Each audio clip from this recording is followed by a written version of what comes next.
అమర్నాథ్ యాత్ర. ఈ యాత్ర అంటే మనందరికీ హిందువులకి చాలా ఫేవరెట్ డెస్టినేషన్. చైనాలో ఉన్నా సరే, టిబెట్ ప్రాంతంలో ఉన్నా సరే మనం అక్కడికి వెళ్ళాలి, జీవితంలో ఒకసారైనా వెళ్ళాలి అనేది ఆ కోరిక చాలా మందికి ఉంటుంది. సో ఇప్పుడు మామూలుగా అమర్నాథ్ యాత్ర స్టార్ట్ అయింది.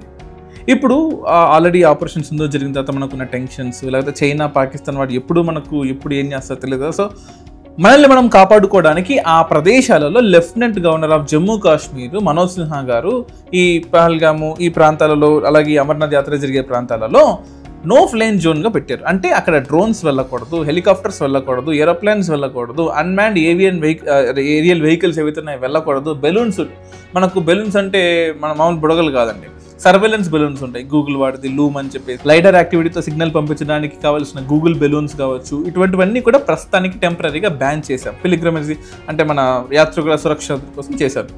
దాంతోపాటు 550 కంపెనీల సిఏపిఎఫ్ని అక్కడ డిప్లాయ్ చేశారండి. అంటే ఏ గొడవలు జరగకుండా. 550 కంపెనీలు అంటే ఎంత సెక్యూరిటీ ఉంటుందో అర్థం చేసుకోండి. ఇది మామూలుగా జూలై 3 నుంచి ఆగస్ట్ 10 వరకు ఉంటుందన్నమాట. ఈ ఒక 40 days పీరియడ్ వరకు ఇలా చేశారు.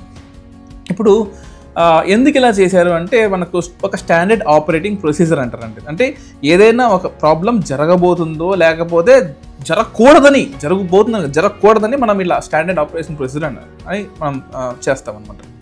దాంతోపాటు ముందాక నేను సిఏపిఎఫ్ అన్నాను. సిఏపిఎఫ్ అంటే ఎవరెవరు వస్తారు? సిఆర్పిఎఫ్ వాళ్ళు వస్తారు, బిఎస్ఎఫ్ వాళ్ళు వస్తారు, ఐటీబీపీ ఇండియా టిబెటన్ వాళ్ళు వస్తారు, సిఐఎస్ఎఫ్ ఇండస్ట్రీస్ దగ్గర ఉంటారు చూసారు, సిఐఎస్ఎఫ్ వాళ్ళు కూడా వస్తారు. వీళ్ళందరూ వస్తేనే మనం సిఆర్పిఎఫ్ అంటాం అనమాట. సో ఇది మనకు నో ఫ్లై జోన్ ఎందుకు పెట్టారు అంటే కారణాలు.